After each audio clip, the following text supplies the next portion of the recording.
Beat me at chess and I'll marry you. The words left Evelyn Drake's lips with a smirk so sharp it could cut glass, echoing through the polished marble hallway of Drake Global's 40th floor.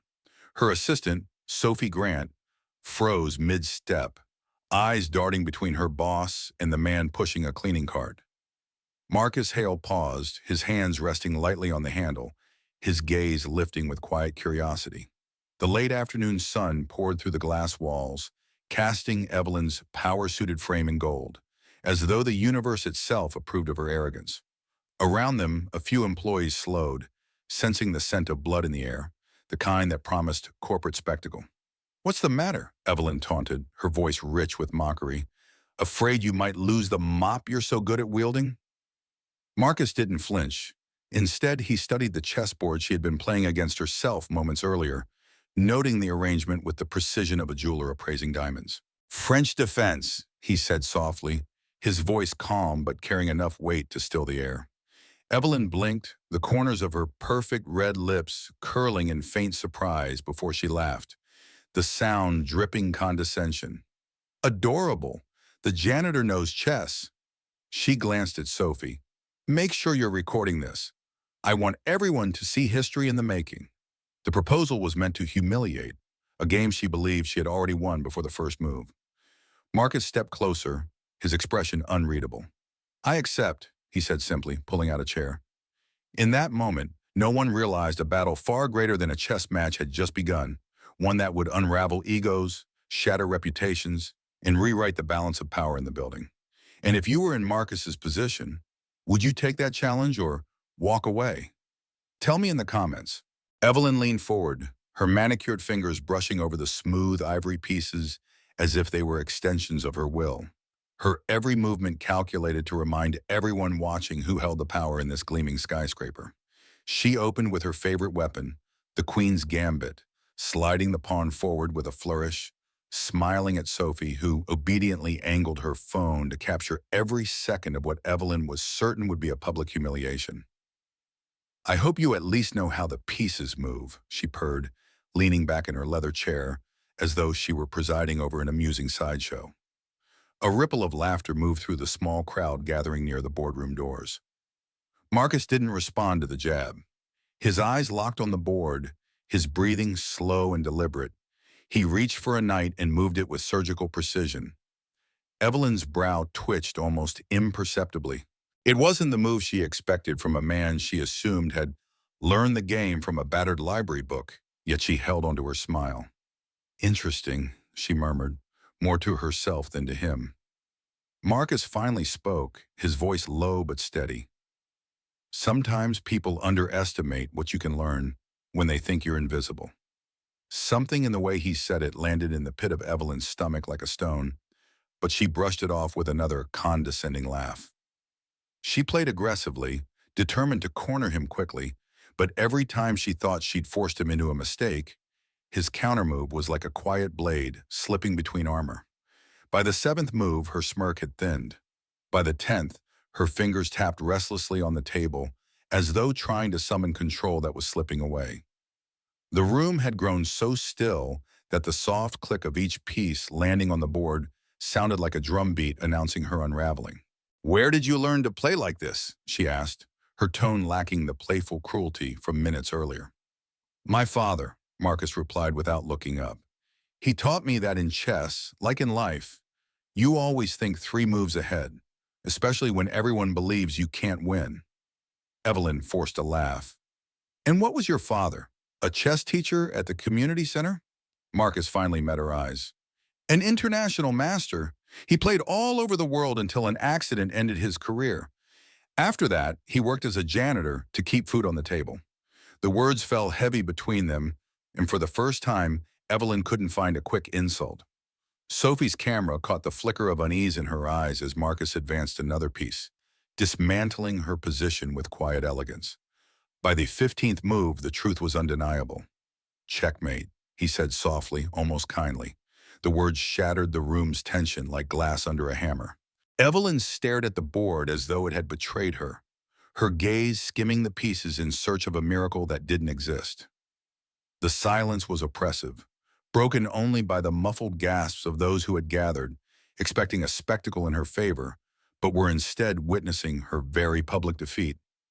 Evelyn's cheeks burned hot, her pride screaming for an escape, but Marcus simply sat back, his hands folded neatly in his lap, the picture of calm restraint.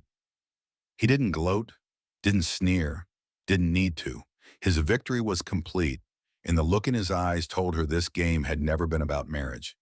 It had been about something far more dangerous, proving that the invisible man in the corner could outthink the queen on her throne. The video of Evelyn Drake's humiliating defeat spread through Drake Global like wildfire, leaping from one internal group chat to another until every department had seen it, and every whispered conversation in the hallways began with the same incredulous words. "Did you see the match?" Sophie's caption, "When you promise to marry the janitor and he actually wins," was meant to mock Marcus, but it had the opposite effect. Instead of pity, the clip ignited curiosity. Who was this man who had calmly dismantled the most ruthless CEO in the city? By Thursday afternoon, Marcus was in the break room refilling the mop bucket when his phone vibrated. "Marcus, it's Lydia Chen from Columbia. Remember me?" The voice on the other end carried a warmth that instantly pulled him back to late nights in the law library, where she used to challenge his arguments until dawn.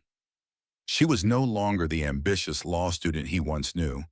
She was now the managing partner of one of the city's most respected firms. "I saw the video," she said, her tone a blend of amusement and barely concealed indignation. "Everyone saw the video. You're being underestimated in a way that borders on criminal. I think we need to talk." They met on Saturday morning at a quiet cafe far from the glass towers of the financial district. Lydia arrived precisely on time, her leather briefcase resting against her chair as she slid into the booth. "First question, do you actually want her to go through with that ridiculous proposal?" she asked bluntly. Marcus smiled faintly for the first time in days.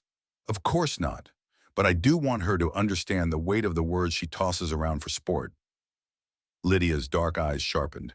"Perfect, because I have something you'll want to see."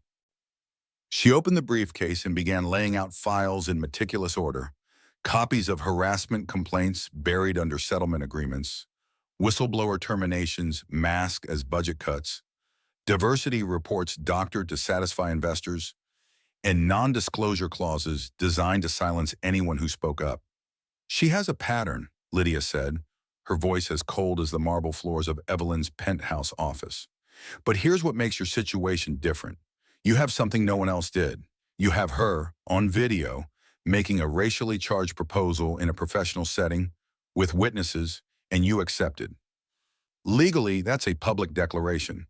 In the right courtroom, it's marital fraud and workplace discrimination rolled into one." Marcus listened in silence, his hands resting on the table, but his mind was already moving 3 steps ahead, just as his father had taught him. Lydia leaned forward, her voice dropping. "She's gotten away with this for years, Marcus. People settle because they're afraid. But you have nothing to lose and everything to gain. And if we play this right, we won't just hold her accountable.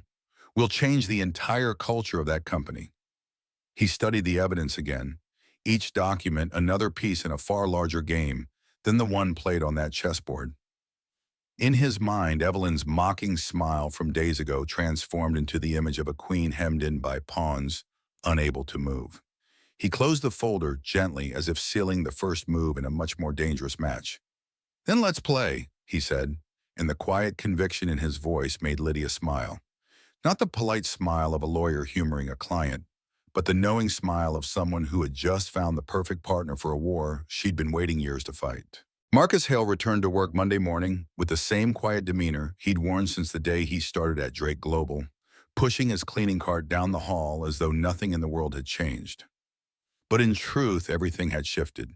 The match had been the opening move, Lydia's files the second, and now the long game had begun. He moved through the building like a shadow, unseen yet everywhere, collecting pieces of information with the patience of a man who understood that victory in any game, chess, business, or war, was built on preparation. While Evelyn still strutted through the glass corridors, her voice carrying as she tossed barbed comments to Sophie about her future husband, Marcus quietly noted the names of employees who dropped their gaze when she passed, the subtle flinches at her tone, the hurried way conversations died when she entered a room. He knew those were the ones with stories to tell, and stories, like pawns, could become powerful pieces if advanced carefully. He befriended the security staff, trading casual conversation for access to footage. He lingered near copy rooms where discarded documents often ended up in recycling bins instead of shredders. He cleaned executive offices late in the evening, memorizing passwords carelessly left scribbled on sticky notes, or noticing contracts left open on desks. Every discovery went into a slim black notebook he kept hidden under the false bottom of his supply cart. Lydia's legal team quietly coached him on what to collect and how to protect it, turning his nightly routine into a precision operation. The irony wasn't lost on him. Evelyn had mocked him for pushing a cart, never realizing it gave him access to every corner of her empire. And as weeks passed, the evidence mounted. Internal emails confirming discriminatory hiring practices, spreadsheets tracking problem employees, and voice recordings of Evelyn making offhand remarks that, to her, were casual cruelty, but to a jury would be damning proof of bias. He kept his expression neutral when she passed, letting her think she'd already broken him, while inside he built the kind of case that could dismantle her career piece by piece. One evening, as he was emptying the trash in the marketing department, he overheard two managers joking about an employee's accent, not realizing he was in the doorway. He stepped inside, silent, collected the bin, and walked away. But his phone, resting in his pocket, had already recorded the entire exchange. Another night, he found a crumpled memo in Sophie's wastebasket detailing a plan to terminate 3 employees who had filed HR complaints against senior executives. It was unsigned, but Marcus knew enough now to connect the dots. The more he gathered, the clearer the board became in his mind. Evelyn was not just a ruthless CEO, she was a player who believed the rules didn't apply to her, a queen who had never considered the possibility of losing her crown. Lydia called these weeks positioning moves, explaining that before the final strike, they needed to create an unshakable structure of evidence, one so airtight it could withstand every counterattack Evelyn's lawyers might launch. Marcus understood this in his bones. His father had drilled into him that rushing for checkmate too soon was a rookie's mistake. You didn't trap a queen in one move. You closed the net so slowly that by the time she realized it, her every escape route was already gone. And so he moved quietly, deliberately, never revealing his hand until the black notebook was nearly full and Lydia's office was stacked with labeled folders and time-stamped audio files. Evelyn still saw him as nothing more than a man with a mop, the perfect cover for someone dismantling her empire from the ground up. She was so confident, so utterly convinced of her own invincibility, that she didn't notice the whispers spreading in the break rooms, the subtle shift in employee loyalty, the way people began looking to Marcus as if he was already something more than what his badge declared. She believed she was untouchable, but Marcus knew better. He knew the game had changed the moment she moved her first pawn in arrogance. And now, weeks later, she was playing a match whose ending he had already written. The summons came on a crisp Thursday morning, an emergency board meeting at 9 a.m., all senior executives required to attend. Evelyn Drake strode into the conference room in a tailored navy suit, her heels striking the polished floor like a declaration of ownership. She expected to discuss ways to neutralize the problem of a janitor foolish enough to think he could leverage a chess game into power. But as she entered, the air felt different. Conversations halted mid-sentence, and no one met her gaze. At the head of the long mahogany table sat her uncle, Leonard Drake, chairman of the board, his expression carved from stone. Beside him, with the quiet authority of someone who belonged there, sat Lydia Chen, impeccably dressed, flanked by 2 members of her legal team. And on Lydia's other side, wearing a perfectly fitted charcoal suit that erased any trace of the man in coveralls, was Marcus Hale. He didn't rise, didn't speak, just watched her with that same calm that had unnerved her across the chessboard. "We need to address some serious irregularities," Leonard said, his voice cold enough to frost the glass walls. Evelyn forced a smile. "I'm sure whatever this is can be explained." "Allow me," Lydia cut in smoothly, sliding a thick folder across the table. "My client, Mr. Hale, has spent the last 8 months documenting Drake Global's systemic violations of labor law, fraudulent contracts, and repeated incidents of racial and gender discrimination, many of which involve you directly, Ms. Drake. Evelyn's laugh was sharp and brittle. This is absurd. He's a janitor. He's also a Columbia University graduate, Lydia interrupted, her tone like a blade. A former senior analyst at Goldman Sachs and an independent compliance consultant. More importantly, he has recordings. Your voice, Ms. Drake, mocking employees based on race, promising marriage in exchange for a chess victory, and coordinating the dismissal of whistleblowers. All recorded on corporate property with witnesses. Evelyn's stomach tightened as Lydia pressed a button on a small speaker. The room filled with Evelyn's own voice. He's exactly the type who usually causes problems. A few board members shifted uncomfortably. One closed his eyes.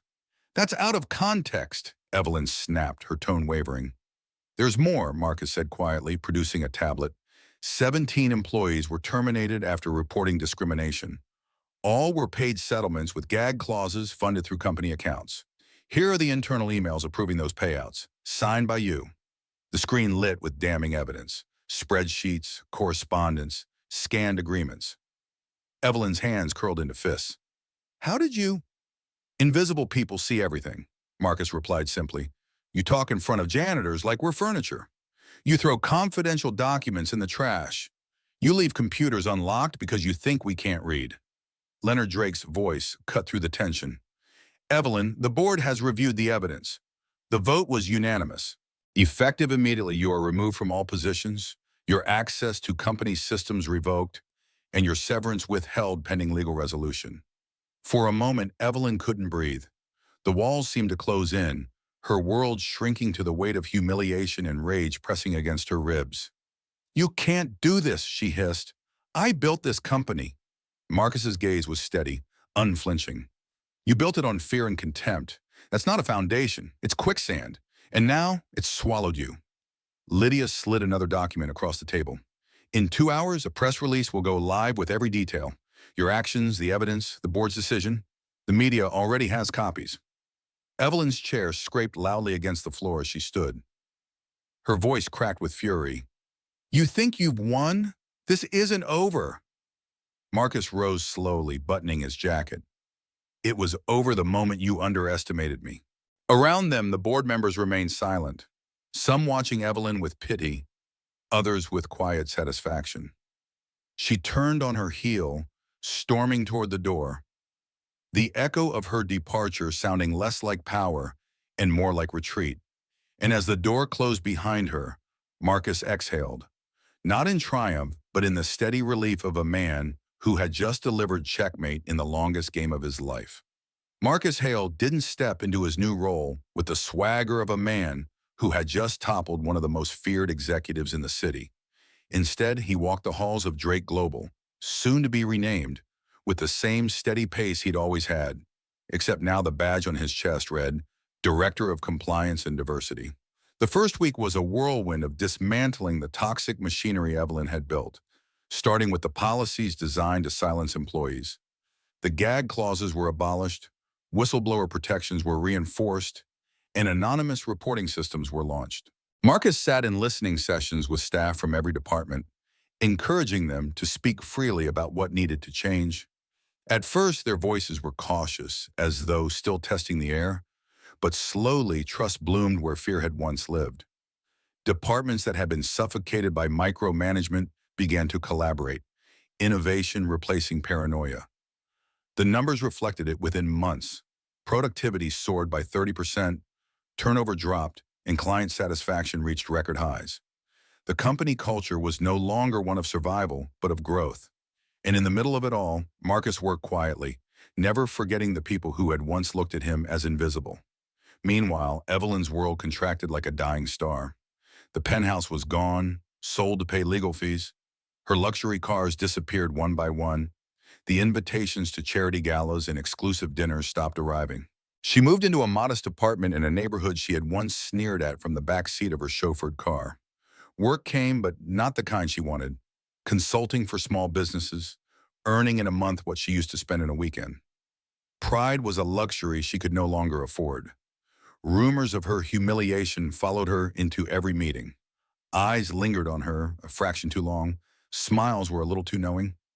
Marcus heard about her new life in passing, mostly from Sophie Grant, no longer Evelyn's assistant, but now part of the compliance team, working under him.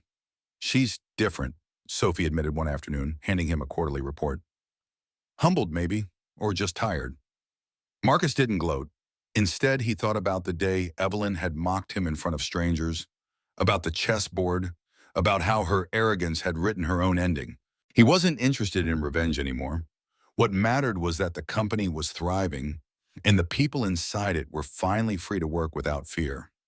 Lydia still visited regularly, overseeing the ongoing legal cleanup and ensuring every old wound in the company's structure was properly healed. You know, she said one day, as they walked through the newly renovated open-plan workspace, this place feels alive now. I've been in hundreds of corporate offices, and most are all glass and no soul. You've changed that. Marcus gave a small smile. Funny how much better people work when they feel respected. They paused by the break room, where employees of all levels were laughing together over coffee, a sight unthinkable a year ago. Outside those walls, Evelyn was still fighting smaller battles. Contracts that fell through, clients who politely declined her services once they Googled her name. She was no longer a queen on a throne, just another player in a game she no longer controlled. And though Marcus could have taken satisfaction in that, he didn't. His focus was forward. The company, now rebranded as Horizon Equity, was being recognized in national business publications for its diversity initiatives and transparent governance. Marcus's own reputation had grown beyond the walls of the building. Universities invited him to speak, industry conferences sought his advice, and he became known as the man who turned a scandal into a blueprint for ethical leadership. Still, when he passed the marble-floored lobby where it had all begun, he sometimes remembered the weight of Evelyn's voice when she had said, "Beat me at chess and I'll marry you," and how no one in that moment could have imagined the quiet man with the mop would one day be the one steering the ship. It was never just about winning. It was about building something better in the space where arrogance had once stood. 2 years after the day that changed everything, Marcus Hale stepped into an elevator in a downtown office building, adjusting the cuff of his tailored shirt as he reviewed notes for a lecture he was about to give at a university on corporate ethics. The doors began to close when a hand shot out to stop them, and Evelyn Drake stepped inside. She looked different, her hair pulled back in a simple twist, her suit worn but clean, her eyes carrying a weight Marcus recognized as the kind that comes from nights spent staring at the ceilings, replaying choices you can't undo. For a few moments they stood in silence, the hum of the elevator filling the space where pride and contempt had once lived. Finally she spoke, her voice softer than he'd ever heard it. "I wanted to apologize," she said, each word deliberate. "Not just for what I did to you, but for the person I was. I thought power made me untouchable. I was wrong." Marcus studied her for a moment, searching for the edge of manipulation he had once expected in every sentence she spoke. But there was none, only sincerity, and perhaps a quiet desperation for some acknowledgement that she was no longer the woman who had mocked him over a chessboard. "You know the difference between us, Evelyn?" he asked evenly. "You've always measured people by what they appear to have. I've learned to measure them by what they truly are." When the doors opened, she hesitated on the threshold. "Have you been able to forgive me?" Marcus's voice was steady, unyielding, but not unkind. "I didn't need to forgive you. I needed justice to be done. Forgiveness was just a consequence." He stepped out into the corridor without looking back, leaving her to stand there in the quiet hum of the elevator, holding her own reflection in the mirrored wall. Outside, the world had moved on. Horizon Equity thrived under Marcus's leadership. His work cited in academic journals and corporate boardrooms alike.